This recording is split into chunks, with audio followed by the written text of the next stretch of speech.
अस्सलाम वालेकुम। आज का दिन बड़ा दिलचस्प है इस सेंस में कि कल और परसों 2-3 दिन से दोहरी शहरियत रखने वाले पाकिस्तानीज़ के बारे में कुछ बातें हो रही हैं सोशल मीडिया पे भी और पाकिस्तान के मीडिया पे भी, लेकिन साथ साथ अमेरिका में इंतखाबात का भी बोलबाला है और एक तरफ साबिक सदर डोनाल्ड ट्रंप हैं और दूसरी तरफ मौजूदा वाइस प्रेसिडेंट कमला हैरिस, और इस पर हम बात करेंगे। हमारे साथ मौजूद होंगे मोहम्मद आसिम सिद्दीक जो जीएम हैं डिजिटल मीडिया समा के। वो इस वक्त लॉस वेगस में मौजूद हैं, इलेक्शन कवर करने के लिए पाकिस्तान से वहाँ गए हैं। और हमारे साथ मौजूद होंगे बहजाद सलीमी साहब जो डिप्टी ब्यूरो चीफ इस्लामाबाद के हैं लेकिन इस वक्त न्यूयॉर्क में मौजूद हैं, और उनसे भी हम बात करेंगे। और अजहर जावेद साहब जो समा के ब्यूरो चीफ हैं यूके और यूरोप में, वो लंदन से हमारे साथ मौजूद होंगे। तो आज हम आपके लिए एक स्पेशल प्रोग्राम इस सेंस में कर रहे हैं कि पाकिस्तान की जो दोहरी शहरियत वाले जो पाकिस्तानी हैं अमेरिका में, वो वोट किसको देना पसंद करेंगे, और साथ यूके में जो रहने वाले पाकिस्तानी हैं वो क्या कहते हैं इस इशू पे जो मैंने आपको बताया थोड़ी देर पहले, और साथ साथ जो अमेरिका में इंतखाबात हो रहे हैं उसके बारे में। और फिर कल लंदन में एक पीटीआई ने मुजाहिरा भी अरेंज किया है। लेकिन इस सारी गुफ्तगू से पहले मैं आज ये बताना चाहता हूँ, आज पाकिस्तान में एक अहम मीटिंग हुई लाहौर में जिसको चेयर किया चीफ जस्टिस पाकिस्तान यही आफरीदी साहब ने। पहली मीटिंग थी उनकी चीफ जस्टिस का ओहदा संभालने के बाद, और पहली मीटिंग उन्होंने लाहौर में की जेलों में इस्लाहत के एक प्लान पर। और उम्मीद है कि अब इन इस्लाहत का आगाज़ हो जाएगा, क्योंकि उसमें जो 2 मेहमान बुलाए गए उस मीटिंग में, उनमें एक अहद चीमा है, फेडरल मिनिस्टर हैं वो, और उनका वो भी जेल में रहे हैं कुछ अर्सा, तो ज़ाहिर एक वीआईपी कैदी थे और उनसे उनका तजर्बा जानना ज़रूरी था। और दूसरा वीआईपी कैदी जो है खतीजा शाह जो साबिक आर्मी चीफ आसिफ नवाज जंजुआ की नवासी हैं और साथ साथ अमरीकी शहरी भी हैं। तो दोहरी शख्सियत पाकिस्तान में हर जगह दोहरी शहरियत के लोग, उनकी क्या तजर्बे हैं पाकिस्तान में जेलों के उसके बारे में, और साथ वो ज़ाहिर अमेरिका की शहरी हैं तो वहाँ की जेलें कैसी हैं उसके बारे में भी शायद कुछ यहाँ पे ब्रीफ कर सके। तो इस पर एक ट्वीट किया हमारे एक दोस्त हैं क्यूम सिद्दीकी साहब ने कि अब लगता है वीआईपी कैदियों की इस मीटिंग में मौजूदगी से कि जेलों की इस्लाहत हो जाएगी और कुछ गरीब जो जेलों में कैदी हैं उनको भी रिलीफ मिलेगा। लेकिन इससे पहले आज अली बिन गंडापुर साहब ने कितनी सख्त बातें की हैं वो आपको सुनवाना चाहता हूँ। उन्होंने तो उसमें बात यह है कि खान की रिहाई का इंतज़ार जो हो रहा है वो ट्रंप के आने से होगा या जो अली बिन गंडापुर साहब ने कहा कि स्ट्रीट पावर से। सुनिएगा। वार्न कर रहा हूँ इसके बाद कि अगर इमरान खान के साथ ऐसा रवैया इख्तियार किया गया किसी भी हवाले से, चाहे उन्हें खाने के हवाले से है, साइज के हवाले से है, न उनको अखबार दिया जा रहा था, बिजली बंद की गई थी, ये रवैया दोबारा काबिल बर्दाश्त नहीं है। 9 तारीख को सवाबी के ऊपर एक बड़ा इज्तिमा कर रहे हैं, ऐलान करेंगे एक डेट का कि जो हमारी फाइनल कॉल होगी, घरों में बता के आ जाना। तो उसके बाद अगर मैं वापस नहीं आता तो समझ जाओ कि बस मैं नहीं आऊंगा, फिर कोई जनाजा पढ़ना है, कोई जो करना है कर लेना, और जिसने भी आना है ये सोच के आना है। ताबूत में भी आखिरी कील ठोकनी है।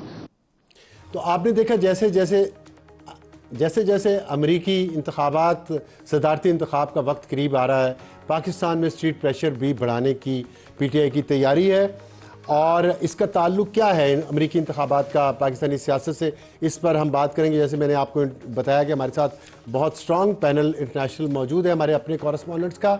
और इस पर बात करने से पहले मैं आपको ये बताना चाहता हूँ कि न्यूयॉर्क टाइम्स जो दुनिया का सबसे बड़ा और सबसे क्रेडिबल अखबार है, उसने आज डोनाल्ड ट्रंप को सदारत के लिए अनफिट करार दिया है। बहुत सख्त उन्होंने एक एडिटोरियल लिखा है जिसमें उन्होंने कहा है उन्होंने ट्रंप पे करप्शन के और गैर कानूनी इक़दामात के इल्ज़ामात लगाए हैं, और उन्होंने कहा है कि वो जब आएगा तो वो गरीबों को तबाह कर देगा, वो हुकूमतों को ख़राब कर देगा और अपने मुखालफिन को जेलों में ठोक देगा, और वो लोगों की इमिग्रेशन के ख़िलाफ़ है। तो इसलिए ये आप को ट्रंप के बारे में जो कुछ ट्रेड्स हैं, और पहले हम बता चुके हैं कि इकोनॉमिस्ट जो यूके का है उसने भी मुखालफत कर दी है। तो लेफ़्ट जो है दुनिया के वो ट्रंप के ख़िलाफ़ है, राइट उसके हक़ पे है।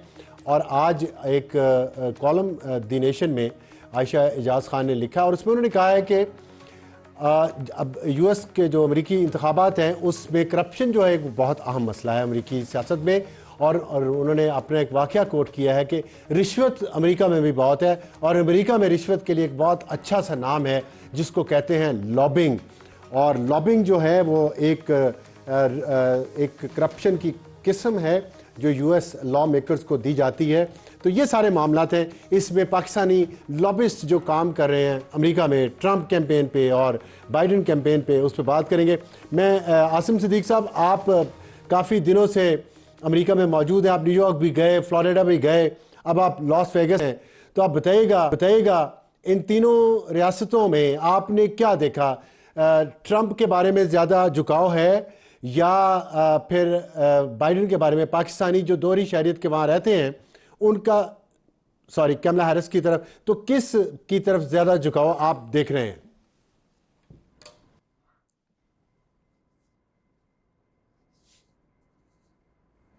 बहुत शुक्रिया अफसार साहब। ट्रंप और कमला का जो मुकाबला है, अभी भी जितनी स्विंग स्टेट्स है वहाँ पर बड़ा कांटेदार मुकाबला चल रहा है।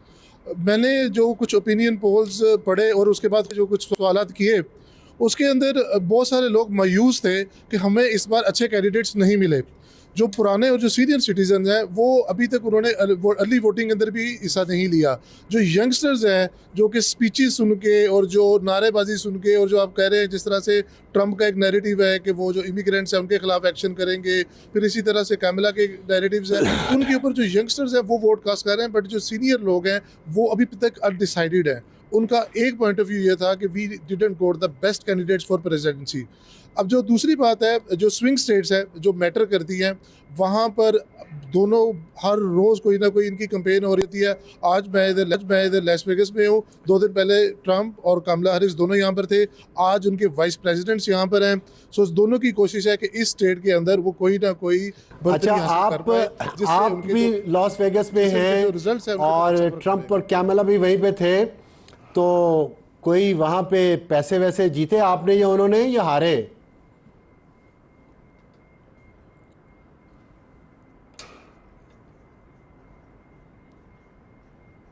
अब साथ साहब अभी तक जो है बहुत सारे जो लोग हैं वो अनडिसाइडेड है यहाँ पर। वो अभी भी जो है इस सोच में है कि कौन हमारे फ्यूचर के लिए, हमारे लिए अच्छी चीज़ें कर सकता है। इन दोनों के पास कोई एजेंडा इतना खातिर खा नहीं है।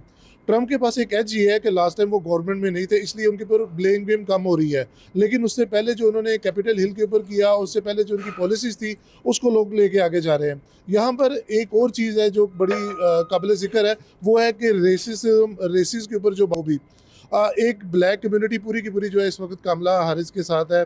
वो ट्रंप से ट्रंप को अवॉइड कर रहे हैं, वो ट्रंप की रैलीज में भी नहीं जा रहे हैं, जिसकी वजह से उनको प्रॉब्लम हो रहा है। लेकिन उसी तरह सिमिलरली जो फीमेल वोटर्स हैं वो कमला की तरफ है और जो मेल वोटर्स हैं वो ट्रंप की तरफ है।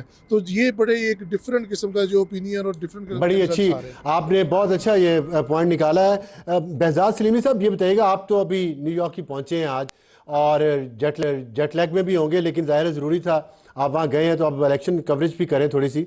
तो ये बताइएगा कि आपको इनिशियल जो फील मिली है अमेरिका पहुँच के, जैसा कि आसिम साहब ने बताया है कि ख़वातीन का वोट ज़्यादातर जा रहा है कैमला की तरफ, क्योंकि वो वहाँ अबॉर्शन का एक बहुत बड़ा इशू है, और लेकिन जो ब्लैक हैं वो कह रहे हैं कि वो ट्रंप को शायद दें वोट।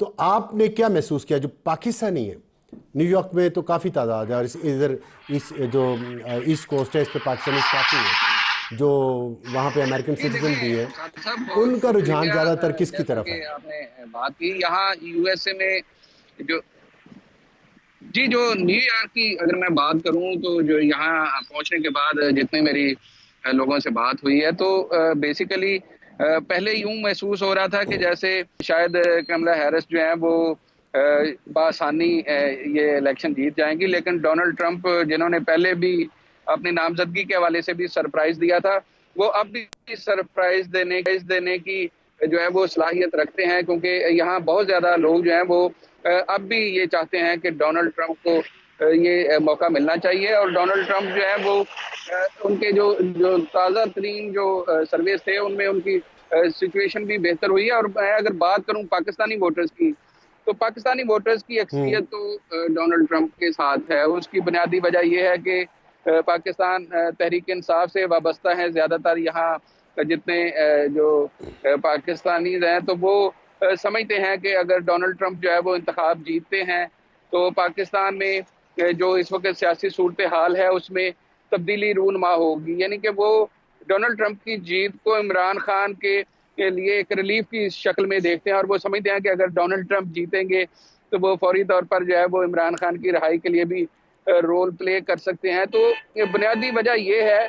लेकिन इसके साथ साथ अफसार साहब, पाकिस्तान के कुछ लोगों से जो कारोबारी हैं उनसे मेरी बात हुई, वो अगरचा इमरान खान के नुक्ता नज़र से मुतफिक नहीं है, लेकिन वो फिर भी जो है वो समझते हैं कि इकानमी जो के लिहाज से और जो इंटरनल डिसीजन मेकिंग है मईशत के हवाले से, वो समझते हैं कि जो है वो डोनाल्ड ट्रंप इस हवाले से बेहतर हैं। और वो कारोबारी शख्सियात हैं, वो चाहते हैं कि डोनाल्ड ट्रंप जो है वो जीतें, तो उससे अगरचा आपने बात की इमिग्रेंट्स को यकीनन मसाइल होंगे, लेकिन इसके बावजूद जो सेटल्ड पाकिस्तानी बिजनेसमैन हैं जिनको इस तरह के कोई चैलेंजेस दरपेश नहीं है, तो वो बिजनेस पॉइंट ऑफ व्यू से भी चाहते हैं कि डोनाल्ड ट्रंप ये ठीक है। कांटे का अच्छा, मुकाबला ये होगा। बताइएगा कि लेकिन जो आपने, पाकिस्तान में एक तो रवायती मुझे इंतखाब होता है ये उसकी एक पूछना है सजा बनी आपसे कि होती है। आपने जो शर्ट पहनी हुई है रेड कलर की, तो रेड स्टेट्स और ब्लू स्टेट्स वहाँ पे बड़ा रफड़ चल रहा है, और स्विंग स्टेट्स की भी बात की आसिम ने।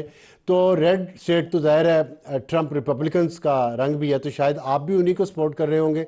लेकिन जो पाकिस्तानी हैं वो क्यों ये समझते हैं कि ट्रंप के आने से पाकिस्तान के बारे में, इमरान खान के बारे में ट्रंप बहुत इंटरेस्ट लेगा? किस बुनियाद पे वो ये समझते हैं?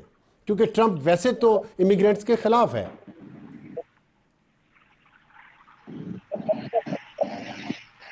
जी अफसार साहब, ये जो शर्ट का कलर है ये इत्तफाकिया है, लेकिन इसके बावजूद कि वो पाकिस्तान किसी और वजूहत की वजह से ट्रंप को पसंद करते हैं, लेकिन 2019 में चूंकि मुझे ट्रंप से मुलाकात का इत्तेफाक हुआ था, जब उस वक्त बानी पीटीआई वज़ीर आज़म थे, तो उनकी ट्रंप से मुलाकात थी। वो चूंकि मैंने व्हाइट हाउस में वो मुलाकात कवर की, मुझे डोनाल्ड ट्रंप से बराह रास्त क्वेश्चन करने का, बातचीत का भी मौका मिला। तो इस लिहाज से मैं समझता हूँ कि वो एक काफ़ी बोल्ड लीडर हैं, और यही उसका उनकी बोल्डनेस है जिसकी वजह से वो दोबारा लोगों के मुखालफत के बावजूद, बहुत सारे लोगों के ना चाहने के बावजूद वो इस इंतखाबी दौड़ में शामिल हुए हैं। तो ये अगर स्टेट्स की बात करें तो यकीनन स्विंग स्टेट्स ही अमेरिकी सदर का फैसला करती हैं। पेंसिल्वेनिया जो है वो इंतहाई अहम स्टेट है, जिसमें अगर हम माजी के 3 इंतखाबात हाँ, देखें तो बराक ओबामा और उसके अलावा जो बाइडेन है, वो सारे पेंसिल्वेनिया से जीत के बाद ही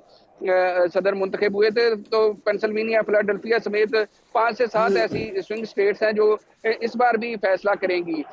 बाकी अगर हम बात करें तो डोनाल्ड ट्रंप अगर खवातीन की हमायत जो है वो कैमला हैरिस को हासिल है, तो वो जो कट्टर जो गोरा वोट है वो भी मैं समझता हूँ कि वो सारे जो है वो बाइडेन के साथ हैं, वो डोनाल्ड ट्रंप के साथ हैं, और वो चाहते हैं कि डोनाल्ड ट्रंप जो है वो कामयाब हों। तो इस तरह जो अगर वोटर्स की बात करें तो ठीक है। इस वक्त जो है वो यहाँ कांटे का मुकाबला है दोनों उम्मीदवारों के दरमियान। बड़ी दिलचस्प सूरत हाल है। हम इस पर बात अभी जारी रखेंगे। मैं ज़रा अदर जावेद साहब को ले लूँ प्रोग्राम में।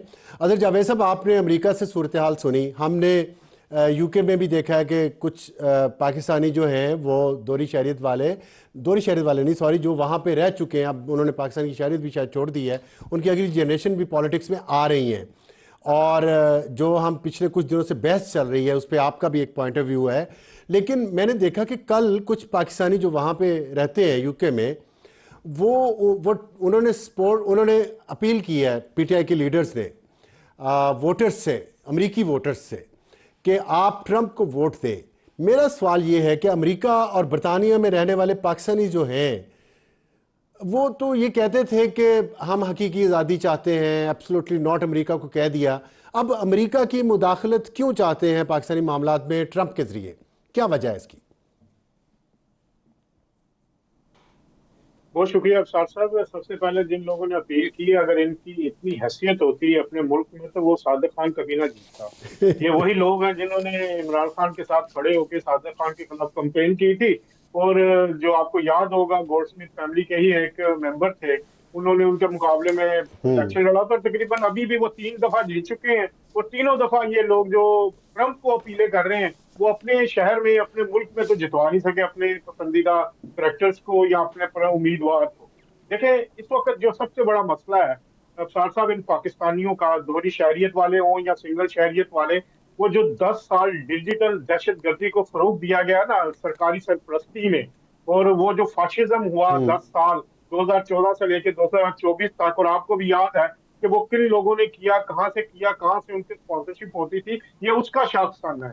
ये लोग समझते हैं कि शायद ये सोशल मीडिया ही है जिसपे बैठ के वो यहाँ से अपील करेंगे और ट्रम्प जीत जाएगा। इनके डायनामिक्स डिफरेंट होते हैं। ये जो स्टेट्स है, मुझे बड़ा तकरीबन 20 साल हो गए हैं लंदन में रहते हुए। लंदन में आपको पता है यहाँ की जो स्टैब्लिशमेंट है वो अमेरिका के बाद सबसे अहम समझी जाती है। ये लोग अपने जो गोल्स होते हैं वो एक किसी शख्सियत पे नहीं रखते, वो किसी चंद सालों पे नहीं रखते, वो उनके आगे 20 साल 30 साल 40 साल का अर्सा होता है, और उसमें जो चीज हट जाती है वो फिर दोबारा उनके उसको आगे आना मुश्किल होता है। यही देखें यहाँ पे कितनी इन्होंने कोशिश की कि इमरान खान साहब के हक में कैंपेन चलाए, और जो एक आपने बड़ी इंपॉर्टेंट वो मिसाल दी कि जो रिश्वत का नाम है वो लॉबिंग रख दिया गया। यहाँ पे भी भरपूर लॉबिंग की कोशिश की गई, लेकिन हुआ क्या, यहाँ पर तकरीबन 1450 के करीब मेंबरान पार्लियामेंट है, जिनमें से 650 directly elected House of Commons के हैं, और तकरीबन 804 जो है sitting member House of Lords है। पूरी कंपेन हुई, लॉबिंग फॉर्म हायर हुई, और साइन कितनों ने किया? 20 ने। 1.37% बनती है, और उन 20 में से भी पाकिस्तानी ओरिजिन के 15 मेंबरान पार्लियामेंट है यहाँ पे, मेंबरान हाउस ऑफ कॉमन्स है, एक ने भी साइन नहीं किया। इसके अलावा 8 से 10 अच्छा, ये एक ने भी नहीं साइन किया। तो आप ये देखिए, ठीक है, ये आप मैं आपकी बात समझ गया हूं, लेकिन मुझे ये बताइएगा, हम पाकिस्तान में बैठ के जब मीडिया देखते हैं या सोशल मीडिया देखते हैं, हमें तो लगता है कि बरतानिया में सारे लोग, अमेरिका में सारे लोग जो पाकिस्तानी हैं वो इसी तरह सड़कों पे गालियां निकालते फिरते हैं, गाड़ियों के पीछे भागते हैं, हरास करते हैं। चीफ जस्टिस जाए, उसकी बेगम जाए, कोई खातून जाए, कोई मर्द जाए, सियासतदान हो, ब्यूरोक्रेट हो, सहाफ़ी, कोई हो। लेकिन आप जो बात कर रहे हैं, आप ये कहना चाह रहे हैं कि वहाँ अक्सरियत ऐसे लोगों की नहीं है, और कल भी जो आपसे बात हुई है, तो किधर है अक्सरियत? फिर वो नज़र क्यों नहीं आती हमें उन पाकिस्तानियों की अक्सरियत जो अच्छा काम कर रहे हैं या जो इस तरह की हरकतें नहीं कर रहे जिससे पाकिस्तान की बदनामी होती है? वो लोग किधर हैं? अफसार साहब, मैं आपको दावे के साथ कहता हूँ, गुज़िश्ता 4 साल की फुटेज निकालें, 10 से 15 करैक्टर हैं जो इन मुजाहरों में शरीक होते हैं, मुस्तकिल करैक्टर। दूसरे लोग आते हैं 40-50 के करीब, वो भी लोग हैं, वो आते हैं और वो इस मुजाहरों में शरीक होते हैं। इन 10-15 के आप सोशल मीडिया अकाउंट्स निकालें, इनके टिकटॉक निकालें, इनके फेसबुक निकालें, इनके इंस्टाग्राम निकालें, ये सिर्फ और सिर्फ जो इनका मकसद होता है ये शोहरत लेना, और इनका मकसद ये होता है कि ये अपनी जो नेगेटिविटी फैला के तो अपनी शोहरत के लिए पूरी पाकिस्तान की कम्युनिटी को कुर्बान कर देते हैं, पाकिस्तान की पूरी रेपुटेशन को कुर्बान कर देते हैं ये लोग, और आप और सारे लोग वहां उनको शाबाशी दे रहे होते हैं। और इसमें जी बात सुने अफसार साहब, मैं यहाँ पे हूँ ना, मैंने देखा है यहाँ पर जो शरीफ आदमी है ना, यहाँ पे होंगे सपोर्टर, इमरान खान के भी सपोर्टर्स हैं। यहाँ पे सबसे बड़ी जो जमात रही है, आपको पता पॉलिटिकली, वो पीपल्स पार्टी रही है, और अभी भी पीपल्स पार्टी की बहुत बड़ी कबूलियत है यहाँ पर, क्योंकि आपको याद होगा 80s में बहुत बड़ी तादाद में जब मार्शल्लाह लगा था ज़िया-उल-हक का, तो ये लोग यहाँ आए तो बड़े वेल सेटल्ड है। अब मसला ये एक सफेद लिबास है, उससे छोटा सा भी धब्बा लगता है तो आपको नुमाया लगता है। अच्छा, मेरे पास टाइम कम है, मुझे क्विकली जरा ये बता दीजिएगा, आपका कहने का मतलब है कि वो लोग कम है, लेकिन फिर हम मीडिया पे इतना कुछ क्यों देखते हैं? और फिर ये जो कुछ लोग हैं जिनको स्पॉन्सर किया जा रहा है, मतलब कल एक मुजाहरा हो रहा है आपके वहाँ लंदन में, पीटीआई अरेंज करी, पूरी दुनिया से लोग आ रहे हैं, ये पैसा कहाँ से आ रहा है? कौन दे रहा है इतना पैसा इस तरह के मुजाहरे करने का? एक सियासी जमात या एक रहनुमा के हक में, पाकिस्तान के हक में ऐसा कुछ नहीं होता, फ़लस्तीन के हक में ऐसा कुछ नहीं होता, ये क्या वजह है? देखिए जी, ये बदकिस्मती है कि अगर काजी फायद ईसा आते हैं तो इस तरह का वाकया हुआ, नवाज शरीफ साहब आते हैं तो उनके घर के बाहर मुजाहरा होता है। अब यही बात यह है कि यहाँ पे तहरीर और तकरीर की जो आज़ादी है उसको इस्तेमाल करते हुए यहाँ पे पैसे तो इतने लगते नहीं है।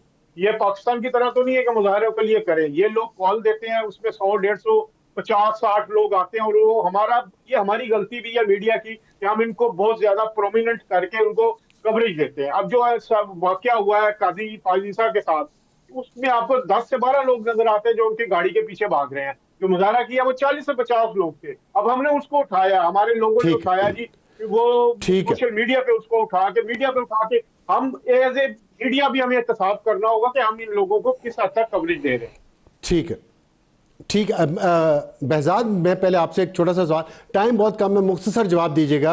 पाकिस्तान में एक बहुत एक इशू बना हुआ है एक चीज़ का, खान साहब ज़ाहिर है बहुत मशहूर है, मकबूल है पूरी दुनिया में। तो इमिग्रेशन ऑफिसर जो हैं अमेरिका में, जब आप पहुंचते हैं, आपका पासपोर्ट देखते हैं, वीज़ा चेक करते हैं, तो वो फिर पूछते हैं कि खान कैसा है, जेल से रिहा हुआ कि नहीं हुआ। 2-3 यहाँ पे लोग पहले भी गए हैं आपसे, जर्नलिस्ट, और उन्होंने ट्वीट किया कि हमसे पूछा इमिग्रेशन ऑफिसर ने, एक तो बाहर तक छोड़ने भी चला गया। तो आपसे भी कोई ऐसे सवालात हुए वहाँ पे कि खान कैसा है, जेल से रिहा हुआ कि नहीं हुआ?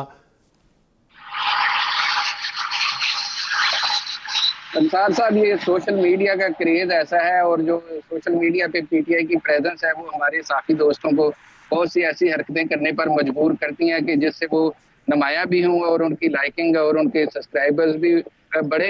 यहाँ जो पाकिस्तान की तरह सियासत का क्रेज नहीं है, यहाँ तो मकामी अगर लीडरशिप की बात करें सुदूर की हद तक तो ठीक है, यहाँ इमिग्रेशन समेत जो बाकी आम अमेरिकन है उनको इवन अपने चीफ जस्टिस का, अपने आर्मी चीफ का और बहुत सारी दीगर जो बड़ी हुकूमती शख्सियात हैं उनका पता नहीं होता है, जो हमारे बच्चे बच्चे को पता होता है। तो मेरा तो ऐसा कोई इत्तेफाक नहीं हुआ। मुझे इमिग्रेशन ऑफिसर ने पूछा कि what is the purpose of your visit, तो मैंने बताया कि मैं आसिम साहब आप बताइएगा, आपसे मैंने पॉइंट ऐड पूछा करना था। चाहूंगा अफसार साहब।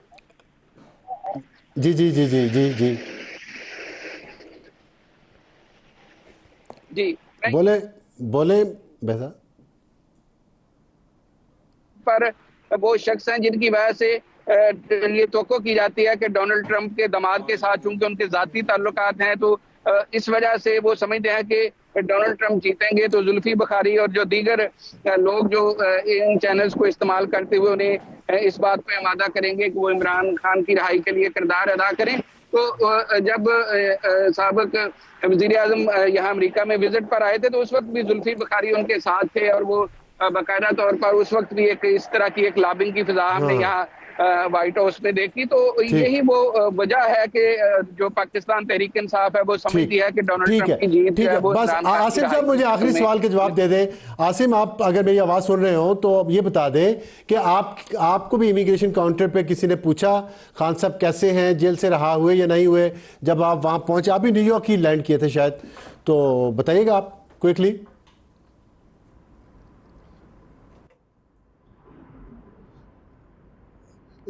जी बिल्कुल, ऐसा कोई सवाल ना मेरे से पूछा गया ना किसी और साफ़ी से जो मेरे साथ है उनसे पूछा गया। हमारे साथ वही बेसिक क्वेश्चन पूछे गए, कहाँ जाना है आपने, क्या कवरेज करनी है, डॉक्यूमेंट चेक हुए और जो एक नॉर्मल प्रोसीजर है उसको फॉलो किया गया। इसके अलावा कोई ऐसी चीज़ नहीं। मैं एक चीज़ ऐड ऑन करना चाहूँगा, यूके में और यूएसए में बहुत डिफरेंस है। आपने जितनी भी सोशल मीडिया पे वीडियोस देखी होंगी आपको यूके की नज़र आई होंगी, आपको यूएसए की नज़र नहीं आई होंगी, बिकॉज यहाँ पे जो लॉ है वो बड़ा स्ट्रिक्ट है और उसी वक्त एक्शन लिया जाता है।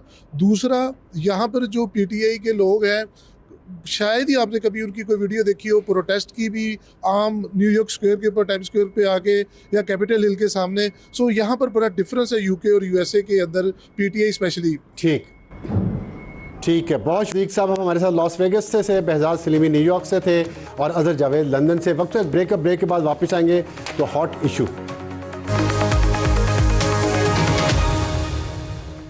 इशू, क्या एहतजाज से खान की रिहाई मुमकिन है या नहीं, ये ट्रंप ही आके हकीकी आज़ादी दिलवाएगा? हमें ज्वाइन किया है तैमूर सलीम झगड़ा साहब ने, रहनुमा है पाकिस्तान तहरीक इंसाफ के, बहुत शुक्रिया।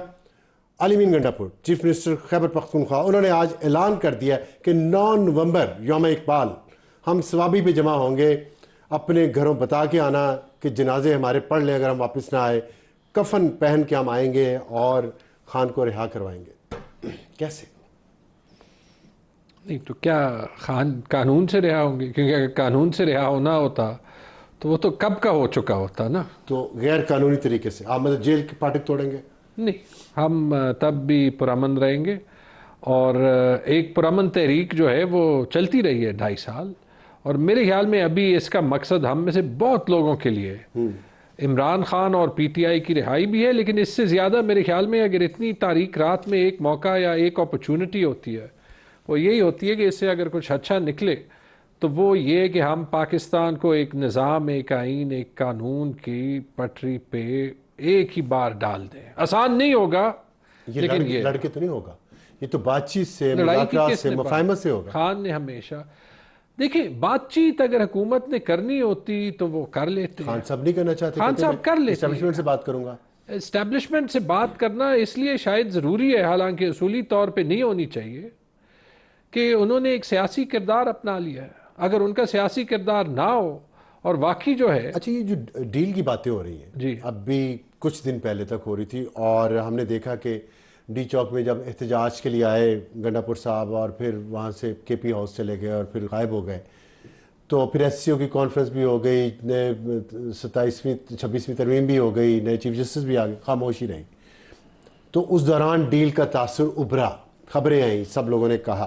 तो अब अचानक ये जनाजे कफन मरने मारने की बातें, ये उस तासुर को जाहिल करने की कोशिश है? नहीं, पहले तो मैं ये कहूँ, देखें, अगर वो तो अगर आपने उसका वो होता है ना, यिन एंड यांग एक कॉन्सेप्ट होता है चाइनीज के, दो किस्म के जो है वो फोर्सेस होते हैं, hot and cold. Hot and cold, या गुड कॉप बैड कॉप।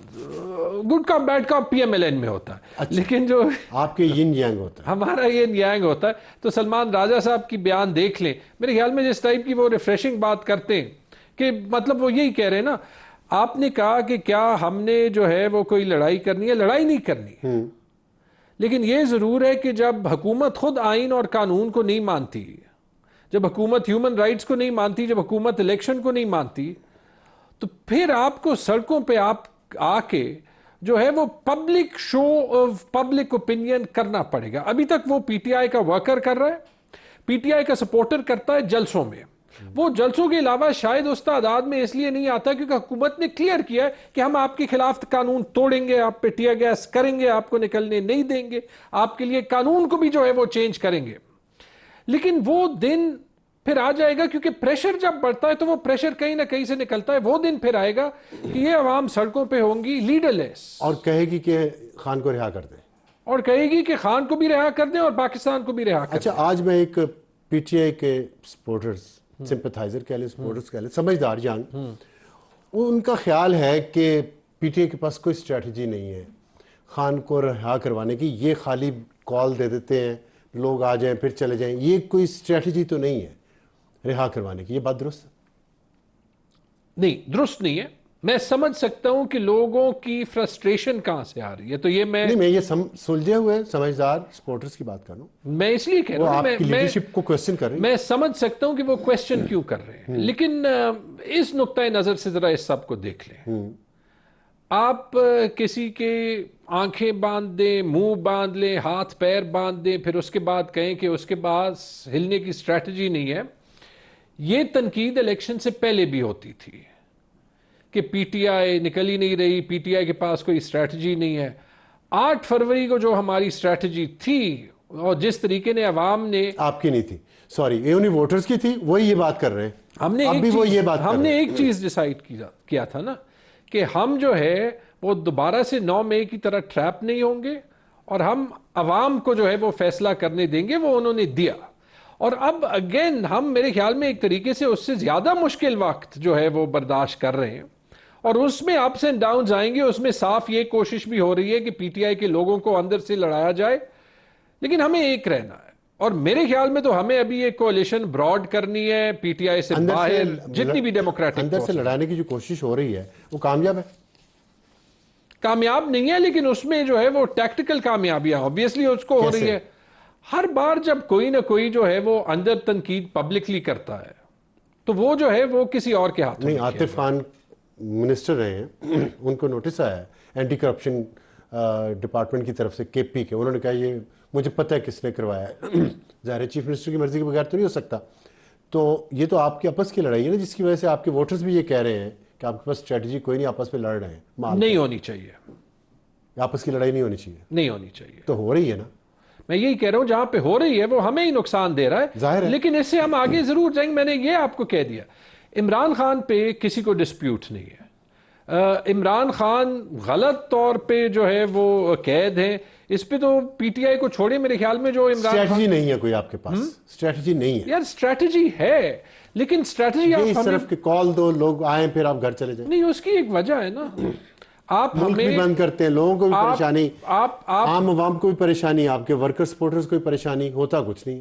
अवाम को अगर परेशानी है 3-4 चीजों से है। आपने इलेक्शन का निज़ाम तबाह बर्बाद किया, आपने अभी टेबल जो पे बैठ के ये चीजें होंगी ना तय तो। नहीं, टेबल पे बैठ के अगर किसी ने करना होता फिर वो 26वीं आईनी तरमीम जो है वो ना, अल्टीमेटली टेबल पे आएंगे। और अल्टीमेटली मैं ये कह रहा हूं, जो अफसार साहब, जो सबसे मुश्किल काम होगा वो ये होगा कि इतनी सख्तियां, ज्यादतियां और जो है वो कानूनी और आईनी वायलेशंस करने के बाद एक दिन तो ये सब कुछ खत्म होगा ना।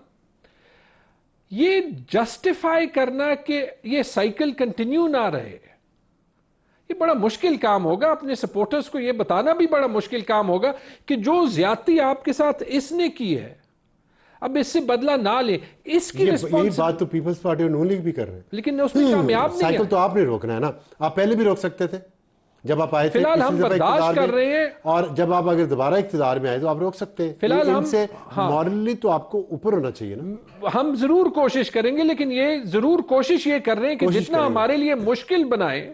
धमकी दे रहे हैं आप? नहीं, मैं धमकी नहीं दे रहा।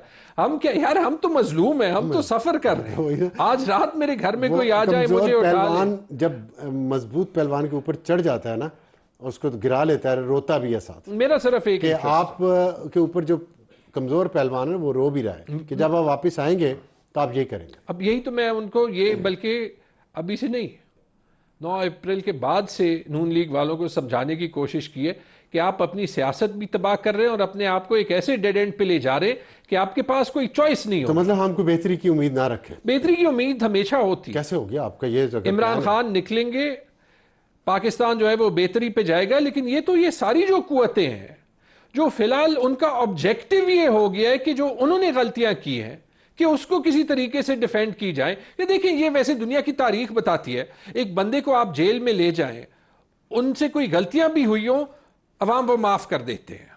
जिस दिन तक इमरान खान जेल में होगा और जितने दिन वो जेल में होगा, उसका कद सिर्फ ऊंचा ही होगा।